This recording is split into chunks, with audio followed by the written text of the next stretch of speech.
With ancient practices, how can I leave the moon out? Okay. We've talked about just doing the crystals and how you recharge your crystals in the moonlight.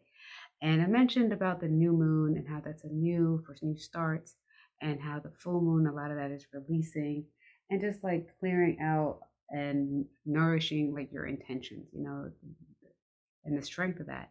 So I wanted to go in a little further so you could understand more about the moon, because you might say, well, what if it's in the middle? Or why is my energy going this way some days? Why do I feel like tired? Or why do I feel like cleaning all the time or getting rid of stuff? Like these are like real deal things that happens. Sometimes you just go through this purge, and instead of doing the work that you want to get done, you find yourself you think you're procrastinating because you're on this binge of getting rid of stuff. And it could be like your filing cabinet, mail, old documents, just tackling a room.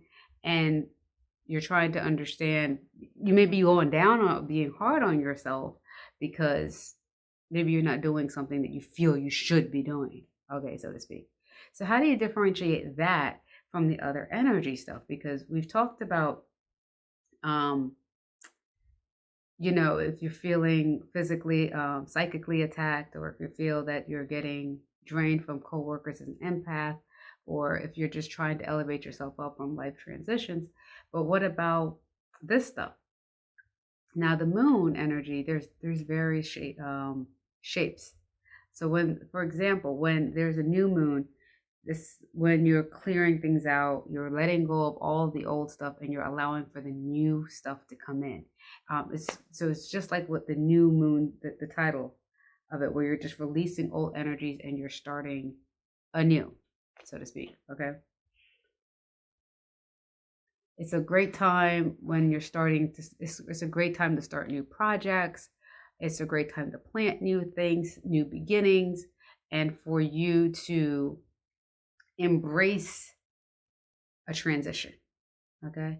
Now, when the moon is waning, it's a good time to release and surrender.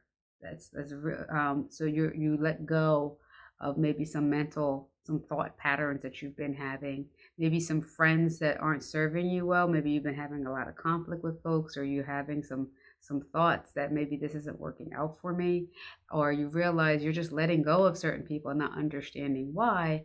It may be the moon's, and most likely could be the moon's energy. So if you've done certain things and you trying to weed out what else is this, it very well may be this. So you could check the moon and see if this is just a natural flow you're going through. And instead of you fighting it, allowing yourself to just kind of move with it. Because whatever you're asking the universe for, it is responding and you are receiving it. And it's in tune with your manifestations, it's in tune with your intentions. And if you want to get more in tune with that, you can join me in the Universal Love Program, where we'll talk about identifying your intuition, identifying your thoughts, so that way you can work on the rewiring of your mind into a spiritual being. But allow yourself to go through that transition. Now, what if the moon is waxing? Now it's a time, if the moon is waxing instead, then it's telling you it's time to nourish yourself. So you might notice you want more comfort food, that you are just being urged to have comfort. You want to do things that make you happy. You want to do things that elevate you. Um, it may be a time where you feel like planting. If you're into, gardening and going, you may notice that you want to buy more plants, or buy some seedlings and watch them grow. All right. So it's that phase right before the next moon. And the full moon is a time for you to celebrate your growth and your intentions. The full moon is a great time of setting intentions. You have the full energy of the moon, and it allows you to just kind of work with that energy. As women, it works with our womb as well. Our womb is a very sacred space that holds a lot of energy. So if you notice, there's times that more babies are born when there's a full moon. It's working in conjunction with that.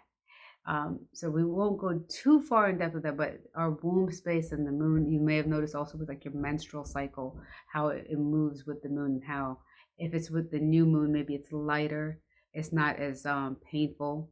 And if it is more painful, you may notice it more during a full moon. Like when your cycle starts during a full moon, you may notice that you are experiencing more menstrual pain, more cramping, more bloating, more headaches or fatigue, where your PMS symptoms are a lot heavier than in a new moon. And if you're experiencing any of this stuff, um, that will be in the next program as well, where we'll tackle dealing with our womb. So I also have a Rejuve tea that's excellent for that. Like a lot of my friends told me they drink it for that, and it helps with their whole endocrine system. So it helps with their glands, it helps with any inflammation, and especially with that womb area, because naturally our wombs should be, the cycle shouldn't be that bad. It can come effortlessly, which I have gotten mine down to 2 days. So if you're in harmony and it's connecting with the moon well, and you're clear of a lot of the negative energy, you'll notice less things going on in that space as well. All right. So that was my little talk about the moon. I hope that helps you, especially with understanding what's going on, because it's crazy how all this stuff interlocks and connects. And it's important that you understand it so that way you're like not like, well, what's going on now? You know, is it this? Is it that?